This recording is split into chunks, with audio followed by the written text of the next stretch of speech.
El-yurt ovozida Baxt Tashkentskiy deb tanilgan Qudratulla Baxtiyor Zafarovich o'g'illari bo'laman.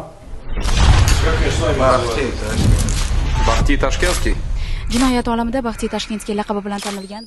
Sud hukm qiladi.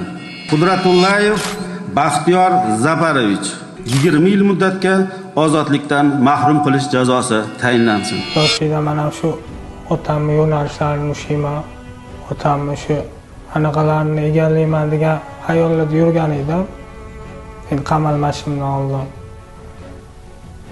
Endi hamma narsa o'ylaganlarimni hammasi katta xato ekan.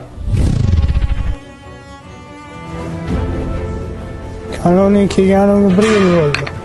Xo'jalik ishlariga, qurilishlarga qarashib turaman.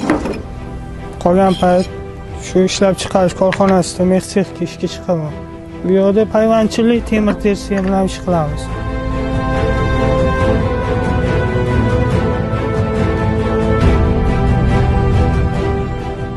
Bir yil oldingi hayotim bilan hozirgi hayotim ancha farqli.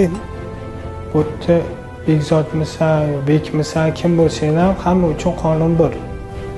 Shularga jinoyat olamini taniqli shaxslariga, jinoyat olamiga o'zi hech kim qanot bo'lib ergashishga, intilmasa, bu narsadan hech qanaqa foyda yo'q.